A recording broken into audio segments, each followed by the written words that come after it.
Como eu sei que eu estou com a pessoa certa? Como eu faço para me sentir seguro com a pessoa que está do meu lado? Muita gente sente medo, insegurança, receio de se entregar para uma pessoa, de ter confiança e dedicar a sua vida para uma pessoa, porque não sabe o que esperar e não sabe se está no caminho certo e se está com a pessoa certa.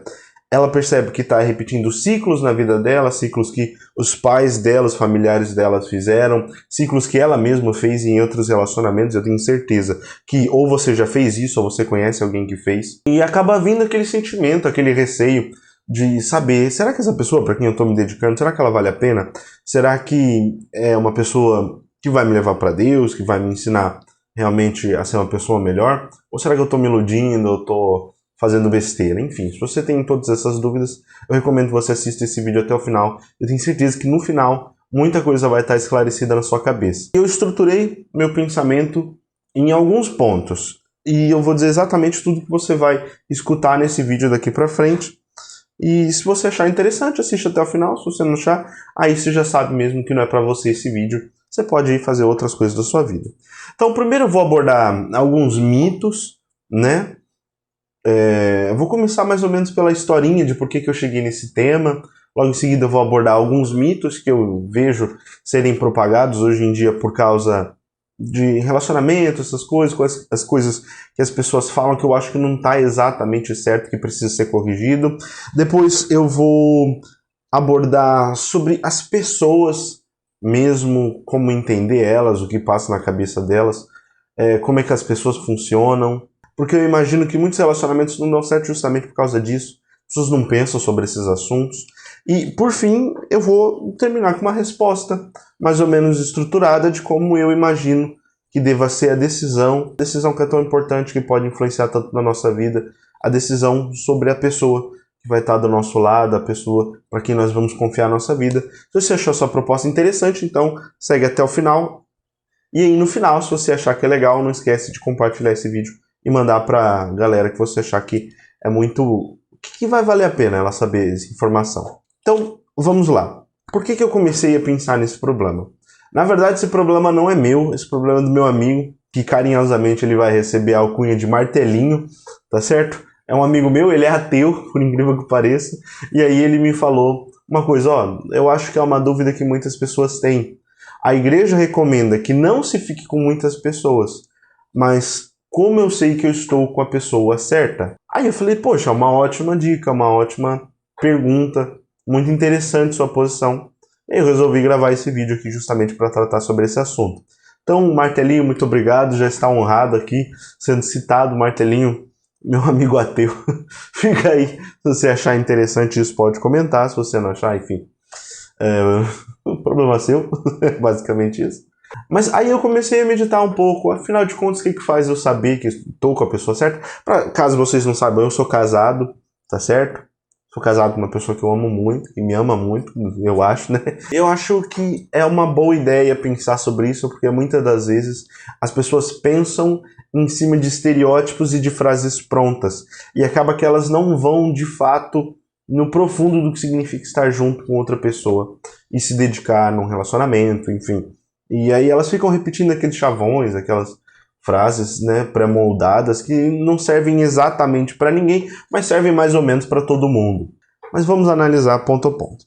Então, antes, para começar nesse assunto, vamos tratar sobre alguns mitos que geralmente eles falam sobre relacionamento. Então, eu acho que o primeiro mito, que é o mais óbvio, assim, meu Deus, não óbvio, né? Tipo, não existe exatamente uma pessoa certa. Pessoa ali, 100% que vai encaixar. Cara, você não está procurando o príncipe encantado, você está procurando uma pessoa real. E as pessoas reais, elas têm defeitos, então isso todo mundo já sabe. E aí me faz partir para o próximo ponto, que existe casos onde há pessoas 100%.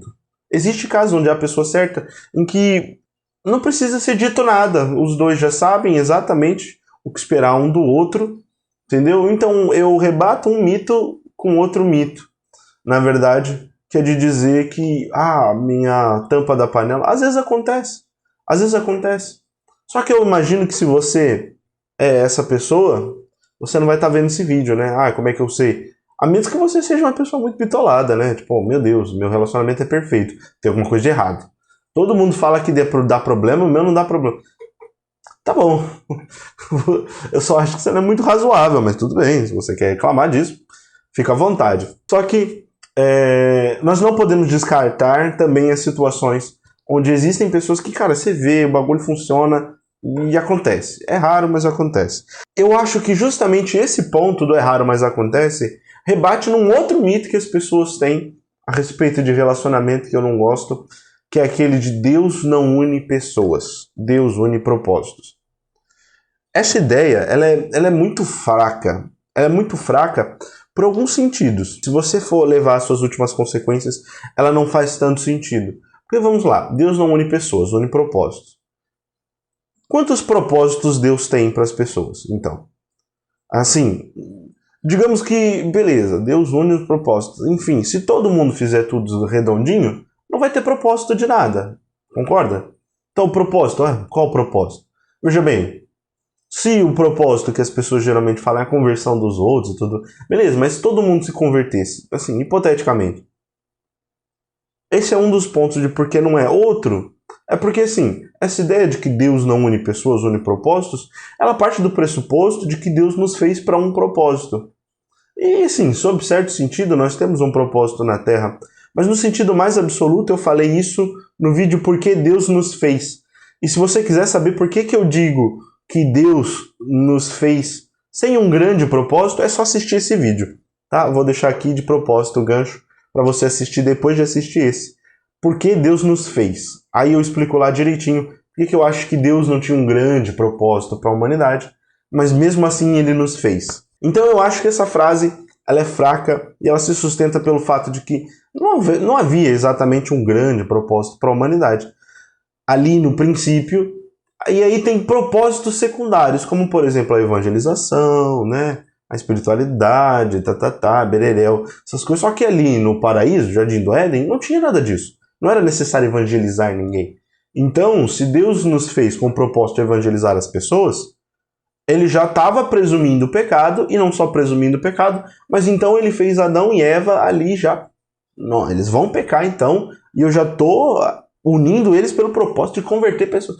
Não, gente, isso é um absurdo. Deus não fez o homem para pecar. Deus fez o homem para bondade, para amor, né? Enfim.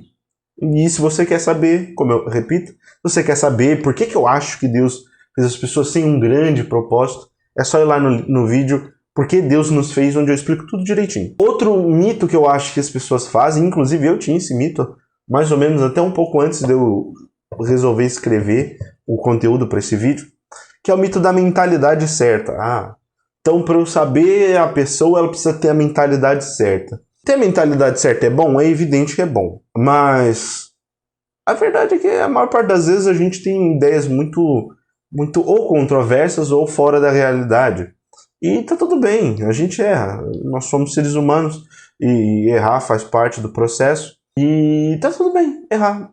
Mas a mentalidade certa, o que é exatamente a mentalidade certa? É claro que tem alguns propósitos, alguns sentidos que a pessoa tem que ter, algumas motivações para a vida e para as ações delas, que vão guiar mais ou menos a sua conduta ao longo da sua vida, do seu dia a dia. Mas eu acho que nós temos que pensar em outro campo, não exatamente na mentalidade certa, porque senão a gente vai ficar bitolado, e aí qualquer coisinha que a outra pessoa fala, você já fica, meu Deus, não é a pessoa certa, porque ela falou isso, ela falou aquilo, ela pensa desse jeito, ela pensa daquele jeito, mas isso é um absurdo. E eu tive bastante crise, bastante problema no meu relacionamento, na época do namoro, por causa disso.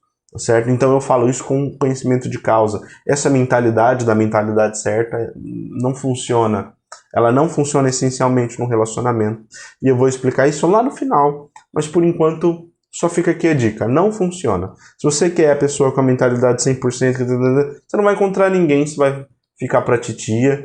Enfim, se é seu desejo, se é sua vontade, se você não achar mal, glória a Deus. Faça do jeito que você quiser. Mas se você quer ficar com uma pessoa, você quer casar, ter filhos, constituir sua família, eu recomendo que você não fique com essa mentalidade.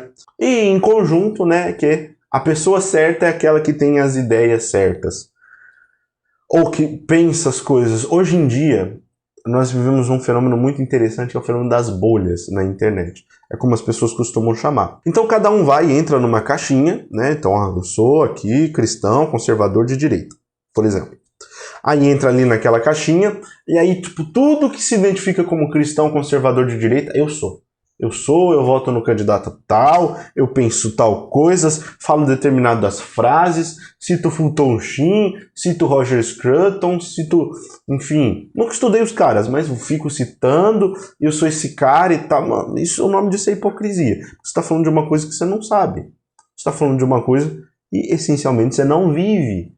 Roger Scruton, ele é um filósofo. Se você não tem o comportamento e a conduta do filósofo, não fique citando frases de filósofo à toa, à torta e direito, porque você nem entende o que ele está falando. Então, esse negócio da ideia certa é esse negócio de colocar em caixinha. Então, os católicos, os influenciadores católicos de direita na internet vão lá e te explicam: a vida é desse jeito, faz desse jeito e tal.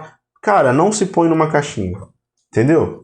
É claro que você tem que seguir os pressupostos morais que a fé católica exprime, como, por exemplo, a questão da roupa, da vestimenta, ter uma vestimenta adequada para o ambiente, né? A questão, né, do linguajar, ter um linguajar adequado para o ambiente, a questão, sei lá, de não defender absurdos, como, por exemplo, o aborto, como, por exemplo, a união homoafetiva dentro da igreja, né? Enfim, no âmbito civil é uma coisa, dentro da igreja é outra. Aí a gente tem a autoridade eclesiástica, a gente tem todo assim dizer, um arcabouço espiritual para poder tratar desses assuntos que são mais delicados, tá certo? É evidente que se você seguir a conduta moral adequada de um cristão, você não vai precisar ficar rotando o cristianismo para nenhum lugar, né? Falando, eu sou católico e bate no peito, eu sou o verdadeiro, eu sou o arauto da doutrina e da tradição.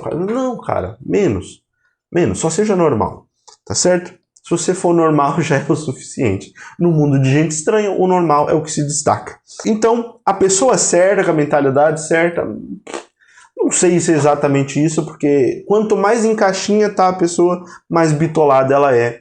E você não vai querer casar com uma pessoa bitolada. Não vai ser bom. Não vai ser legal. Porque em algum momento vai exigir ali uma certa autonomia, certa independência, e vai ver que vai estar fechado ali naquele personagem maldito que você criou para si mesmo. E isso definitivamente não é de Deus, não é sagrado, tá bom? Mas é claro que, como eu falei, você tem que ter as ideias no lugar, evidente, como uma pessoa normal, né? Não como um bitolado, um fanático. Então aqui são mais ou menos esses os mitos, vou citá-los novamente, estou olhando aqui no meu caderninho. Então, não existe pessoa 100%, e às vezes existe pessoa 100%, mas a exceção confirma a regra. Às vezes existe, mas enfim, se você é essa pessoa, provavelmente você não vai estar assistindo esse vídeo, né? Deus não une pessoas, mas une propósito. Que propósito? Entendeu?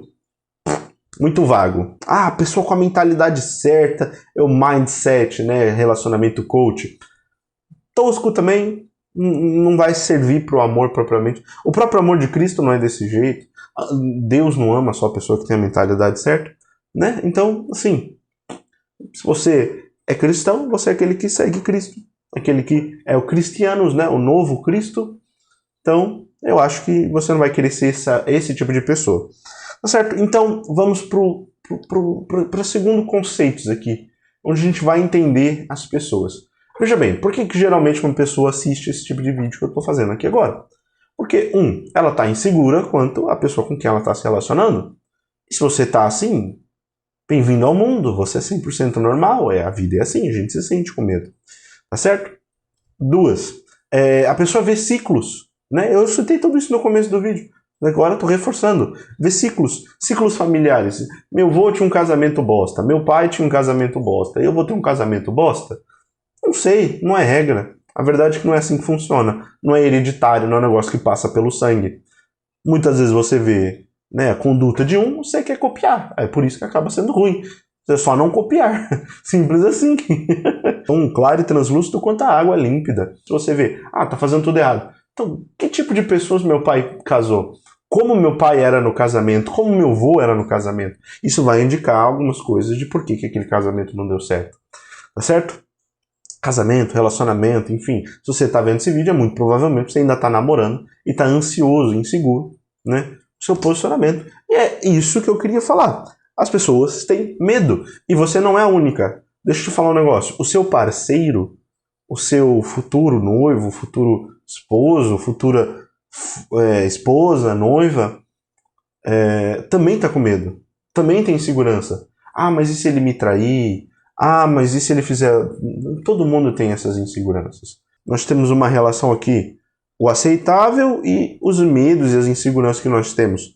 O coeficiente, ou seja, a distinção entre eles é positivo, os pontos bons são maiores, ou negativos, pontos maus são maiores.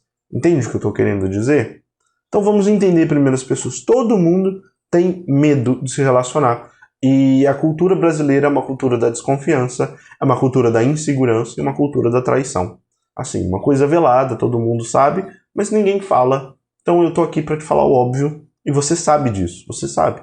Sabe, ao redor você vê amigos traindo amigos, filhos traindo pais, pais traindo filhos, assim, constantemente, político traindo eleitor, né? Enfim, padre traindo fiéis traindo o padre, falando mal pelas costas, o líder do grupo de jovens falando mal do servo, o servo falando mal do líder, enfim, nós vivemos, não sei se é no Brasil, mas eu conheço o Brasil, então vou falar dele, nós vivemos assim, um sentimento constante de insegurança e de receio, medo de ser traído. Isso é real, isso é justo, mas nós vivemos num país complicado, onde as pessoas têm condutas inadequadas constantemente, então tudo bem, faz sentido você ter medo, tá bom? Mas tenha isso em mente, o seu parceiro também tá com medo, tá certo?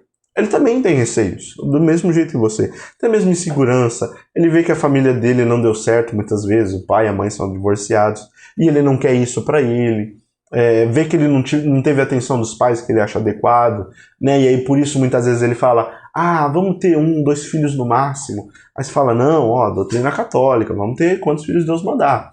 E aí ele vai falar, não, mas não sei bem, e eu não recebi amor dos meus pais, não quero que meus filhos vivam isso, enfim. Vai ter esse tipo de insegurança, as pessoas têm medo, isso é super normal, tá certo? A questão não vamos condenar ninguém aqui no princípio, porque elas têm medo, porque você também tá com medo, você também tá com receio, tá certo? Pelo menos eu imagino que sim, por isso você tá assistindo esse vídeo.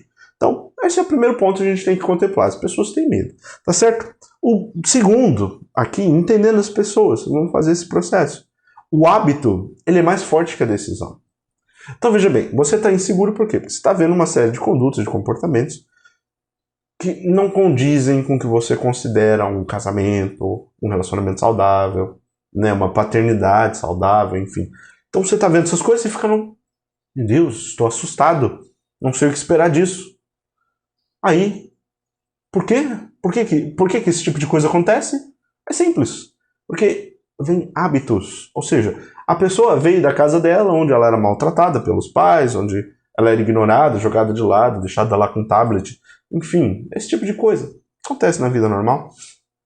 E aí, ela... É o jeito que ela sabe lidar com a situação. Entende? Às vezes não recebeu carinho, não sabe dar carinho também. É o jeito que ela sabe. Entendeu? É você ficar ali constantemente cobrando uma tomada de decisão. Não, mas você tem que fazer isso. O hábito é sempre mais forte que a decisão. A decisão vai durar 1, 2 dias, depois o hábito prevalece. Aí adivinha o que você tem que fazer? Você tem que ter paciência e pedir que ele tome a decisão todos os dias. Então, tomou decisão, foi lá, deu um deslize, sem briga, sem treta, tu vai virar para ele e vai falar, acontece, a vida é assim, deslizes acontecem. Qual que é o próximo passo? Tentar de novo. Até que o que acontece? O correto se torna hábito. Mas para um hábito deixar de ser hábito demora, e para uma decisão se tornar um hábito também demora. Tá certo? Então é um processo demorado, longo, que vai levar aí alguns anos das suas vidas, tá certo? Mas o importante é saber que no fim, talvez, vale a pena se os dois estiverem tomando a decisão certa, que é um se esforçar pelo outro. Mas nunca esqueça, o hábito é sempre, no começo, no princípio, mais forte que a decisão. O hábito sempre vai prevalecer em cima da decisão. Então isso é uma coisa que você tem que ter em mente a respeito do relacionamento e das pessoas. Em cima desse sentido, outra coisa para a gente entender das pessoas é que elas só entendem que elas estão erradas como uma conclusão pessoal. E eu tenho certeza que se você olhar na sua própria conduta, você vai ver isso. Quantas vezes te falaram que você estava errado, e até o dia em que, alguma coisa encaixou dentro da sua cabeça e falou, caramba, eu estava errado o tempo todo. O estar errado é uma conclusão pessoal. É uma coisa que a gente descobre em nós. E isso é uma coisa que você tem que entender na outra pessoa. Então, muitas vezes ela tem um hábito mau, ou pelo menos um hábito ineficaz, ineficiente, um hábito que gera uma certa discrepância entre você e ela, e você fica ali constantemente, para de fazer, para de fazer, para de fazer, para de... E adivinha o que acontece? Ela não sabe que aquilo é mal. Sabe o que vai acontecer? Dentro da cabeça dela, olha o processo, que loucura. Isso acontece nas famílias onde os familiares são contra o parceiro do familiar. Então, digamos, tem os dois pais e tem uma filha. Aí os dois pais falam, ó, você não vai namorar com esse menino, porque esse menino, ele é mau, ele faz isso, ele faz aquilo. A menina, ela vai querer namorar mais ainda aquele menino. Por quê? Vamos lá, qual que é o processo que acontece? A partir do momento que você recebe uma acusação, o seu cérebro, ele entra no modo de defesa. Seu cérebro, sua alma, enfim, sua inteligência entra no modo de defesa. Quando ele entra no modo de defesa, ele vai procurar justificativas de por que você está tomando aquela conduta. Então, quando você procura justificativas, adivinha o que acontece? Você enraiza ainda mais aquela conduta, aquele hábito naquela pessoa. Então, se você fica ali constantemente, você tá errado, você tá errado, você tá errado, ela vai estar lá constantemente, eu não tô, eu não tô, eu não tô, até que ela se convence plenamente de que ela não está errada, e aquilo que podia ser um hábito, que podia ser resolvido, agora se enraizou de uma tal maneira que já não tem mais solução. É claro que aqui, uma situação dramática, evidente que não tem problema, que não existe solução. Com exceção de nascer e morrer, nenhum problema não tem solução. Todos os problemas têm solução. A partir do momento que você nasceu, tem solução para os outros problemas. Depois que você morreu, já não tem mais problema para ter solução. Quando você fica apontando o defeito da pessoa, isso vai enraizar nela a perspectiva de que ela está certa. Então o que você tem que fazer? Mano, isso daqui é muito contra-intuitivo. Realmente, qual é a conduta certa para você fazer quando uma pessoa toma uma conduta má? Você engrandece ela. Não no mal, evidente, mas você engrandece ela em outros campos. Olha que loucura. Totalmente contrário. Sabe o que vai acontecer? Ela vai olhar para suas próprias condutas em cima do seu elogio e vai pensar, não está batendo alguma coisa aqui. Porque às vezes eu tomo condutas más. E por que ela está me elogiando? Se eu sei que eu tomo condutas más, se eu sei que eu faço más decisões, se eu sei que eu desrespeito ela, aí adivinha o que ela vai fazer? Ela vai se sentir culpada. É evidente que você não pode fazer isso como um controle, como chantagem emocional. Enfim, você tem que ser uma pessoa boa também, né?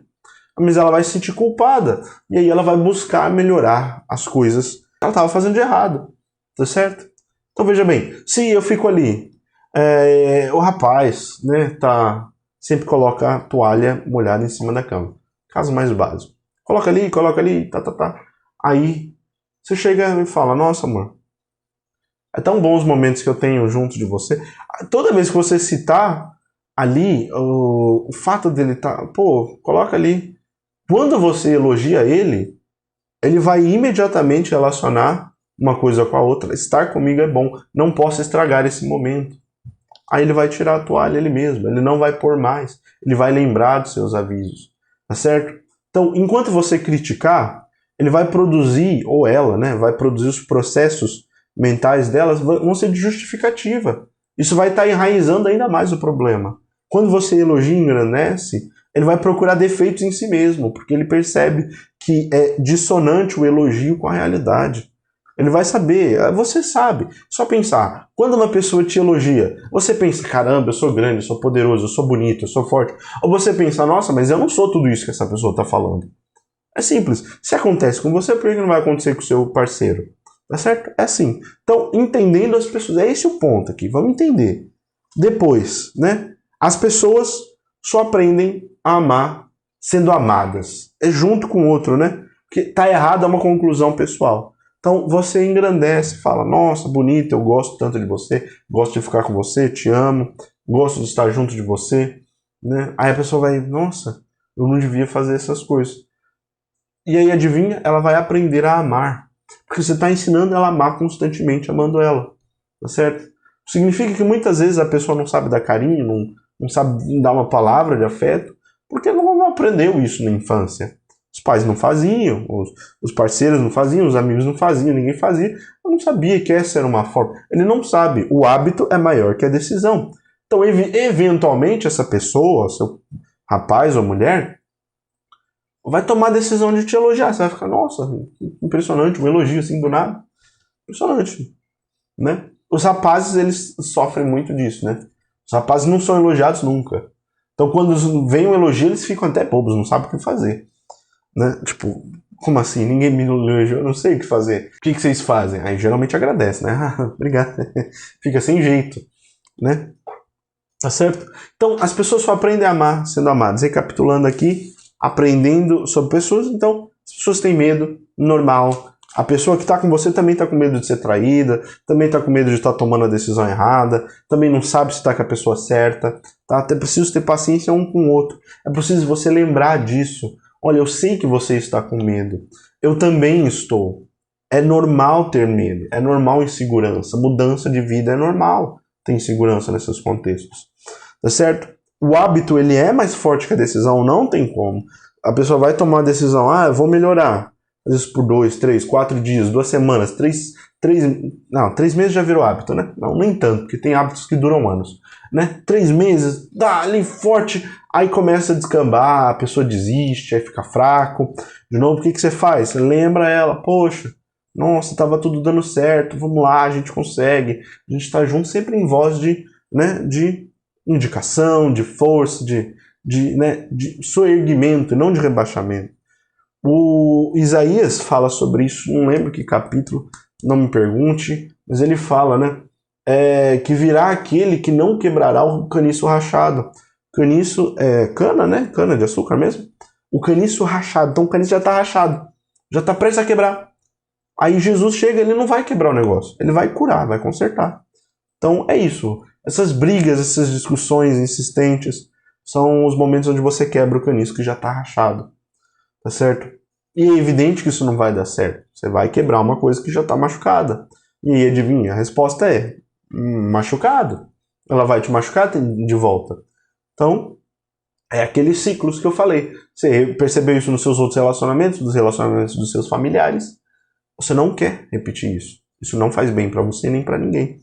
Tá certo? Também que tá errado é uma conclusão pessoal. A pessoa tem que saber que ela tá errada. E para isso, não saber porque você ficou lá enchendo o saco dela. Saber porque ela chegou a essa conclusão. E o melhor jeito que você pode fazer é lembrando ela de que ela é uma pessoa boa e amada por Deus.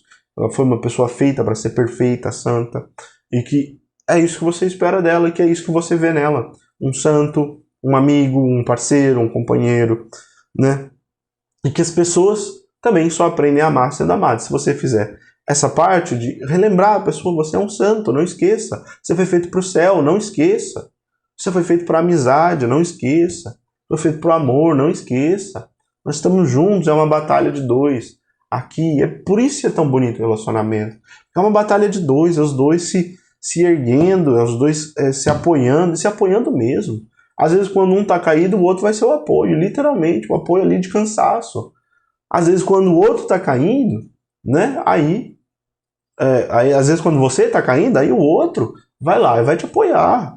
Né? Pelo menos é assim que se espera. Mas beleza, já falei sobre os mitos, né? Já rebati. O mito de não existe a pessoa certa, existe a pessoa certa. O mito da mentalidade certa, dos propósitos. Rebati tudo isso, é besteira. Dei alguns indicativos, né? De como se deve comportar no relacionamento. E agora chega no final. Beleza. E aí, como é que eu sei? Tudo isso, nossa, é bonito, é legal, é interessante, mas eu não sei se eu estou vivendo isso no meu relacionamento. Então eu vou te fazer uma pergunta bem honesta, e você precisa ser honesto. Com você e comigo, se você quiser, pode até colocar nos comentários. Você ama de verdade essa pessoa? Você se vê passando a sua vida do lado dela? Essa pessoa, ela indica que se vê passando a vida dela ao seu lado? Com briga, com treta, com xingamento, que acontece às vezes, entendeu? Com discussão. Mesmo assim, quando você pergunta, você veria, se vê eternamente do meu lado? E ela diz sim, e você responde a mesma coisa, eu me vejo também. Tá aí a resposta, não preciso falar mais nada. Essa é a pessoa certa. Ah, mas é briga todo dia? Acontece, a vida é assim. Graças a Deus, né? Você tá namorando um ser humano, não, sei lá, uma batata. Né? Uma batata, você não vai brigar com uma batata, mas com um ser humano você briga, porque tem desentendimento. Graças a Deus você se apaixonou por um ser humano. Tá certo? Então, né? São mais ou menos essa a perspectiva. O amor divino, especialmente o amor divino, ele é extremamente gratuito. No vídeo lá vocês vão entender melhor do porquê Deus nos fez, mas lá eu indico que Deus nos dá 3 tipos de amor. O amor por quem merece, o amor por quem não merece e o amor por quem merece não ser amado. Então veja bem, aqui nós temos, no relacionamento, isso é a quinta essência. Isso tem que ser levado à perfeição. Isso tem que ser levado a um espírito divino mesmo. Eu vou me relacionar com essa pessoa, não é só porque porque ela me faz bem, blá blá blá, porque ela me faz a minha melhor versão. Não, cara, eu vou me relacionar com essa pessoa porque com ela a vida faz sentido e porque eu quero estar com ela o resto da minha vida. Mas eu não sei se esse sentimento é tão certo. Continua. Força, faz aquilo que eu falei, elogia, lembra que é santo, lembra que foi feito para o céu. Se no final de todo esse processo você falar, não consigo, minha vida com ele não vai dar certo, porque, sei lá, não bateu, sei lá, só não combinamos. Tudo bem, vida que segue, você pode terminar seu relacionamento, pode explicar para a pessoa, chegar para ela conversar, é evidente, nada com escândalo, né? Nem chegar, tipo, parou de responder, dali a pouco já estava com outra pessoa. Não, cara, vamos viver isso daqui de maneira madura, de maneira, né, humana, ter coração, sensibilidade, para conseguir ir para um próximo, fala, olha, a situação é tal, tal e tal, me desculpa, mas não existe mais sentimento, não existe mais devoção. Relacionamento é um estado de devoção permanente. O primeiro devoto de Nossa Senhora foi São José. Foi o primeiro. O primeiro, aquele que dedicou sua vida a servir Nossa Senhora. O primeiro devoto de Nossa Senhora foi São José. É esse espírito que você tem que ter. O primeiro devoto do seu marido, da sua esposa, é você. É você. Então se alguém perguntar, como é que é? Nós pedimos, rogamos, né, pela intercessão dos santos. Roga pela intercessão do santo que está na sua casa, que está, enfim, que é seu namorado, que é seu noivo. Roga pela intercessão dele. Pede, reza por mim. Seja meu parceiro, meu companheiro na fé. Viva comigo essa verdade. Viva comigo essa identificação. Eu quero viver para você, eu quero servir você. É isso o casamento, gente. Pelo amor de Deus. Não é muito difícil, é difícil para dedéu. Mas assim, entender isso não é difícil. Viver isso é outros 500. Aí a gente pode até falar, realmente, é um pipirão desse tamanho. Mas também, para nos amar, Deus morreu na cruz. Então, qual o problema de sofrer um pouco? Nenhum. Sofrer não é pecado. Na verdade, sofrer é o que nos dá a salvação. A gente tem que lembrar da cruz. Não larga a cruz. Não esquece a cruz. E um ponto muito importante também. Se com essa pessoa que você está, consegue conversar livremente sobre os filhos. Os filhos são um fruto natural do casamento. Não significa que eles vêm sempre. Existem pessoas que são casadas e não têm filhos. E não têm filhos porque Deus não quis, né? Motivos naturais. São perfeitamente saudáveis, não tiveram filhos porque, sei lá, né? Porque esse tipo de coisa acontece. Mesmo assim são casados, entendeu? Então o filho não é uma consequência necessária, mas é uma consequência natural. E, eventualmente, é muito provável que se você casar, você vai ter. E vai ter quantos Deus quiser, se Deus quiser. Se você, assim, né, se dedicar pela fé, pela verdade.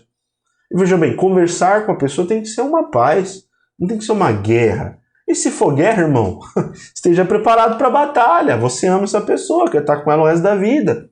É assim a vida. Como você sabe que você está... Simples. Amar ela faz mais sentido que não amar. É assim que você descobre. É desse jeito que você sabe se você está com a pessoa certa. Amar ela faz mais sentido que não amá-la, né? Na verdade, amá-la faz mais sentido que não amar. É assim que você sabe. É a pessoa certa? Sim, como? Porque eu amo ela. Amo... Como? Não sei. A minha vida faz sentido com ela. Mas ela briga, grita, xinga. Faz tudo aquilo? Faz. Ela é insuportável, mas sem ela minha vida não teria sentido. Parece que estaria um vazio em mim se ela sumisse. É assim que eu entendo meu casamento, cara. Se você quer ter essa mesma espiritualidade, esse mesmo sentimento, comenta aqui, deixa aqui embaixo, vamos ser juntos, vamos rezar um pelo outro. Meu Deus do céu, a gente precisa disso, precisa estar junto, a gente precisa se amar. Se amar, e amar integralmente, amar até quem não merece ser amado. Esse é o amor divino, o amor gratuito, gente. O amor que se dá a quem não merece. Tá bom? Então, muitas vezes, seu noivo, sua esposa, seu amigo, seu amigo não, seu namorado, sua namorada, enfim, não vai merecer. Eles vão merecer um soco no meio do rosto, com toda a força do mundo. Mas eu amo essa desgramada, eu amo esse desgramado, e é isso. Se você não concorda, é um problema seu, mas às vezes vem esses pensamentos na minha cabeça. Talvez bater não seja tão mal, mas eu amo ela, não quero fazer isso, porque eu não quero perder a esposa que eu tenho. Entendeu? É isso, é isso, é isso. Eu amo tanto ele que nem vale a pena bater nele. É mais ou menos assim que funciona o casamento.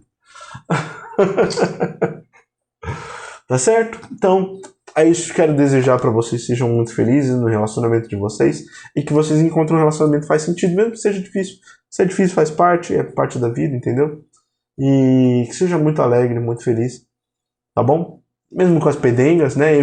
Não se batam, pelo amor de Deus, é uma brincadeira, não tô falando isso sério, tá bom? A agressão nunca é uma decisão, nunca é uma opção, quer dizer, tá bom? Então eu queria dizer isso e dizer que eu vejo vocês no céu.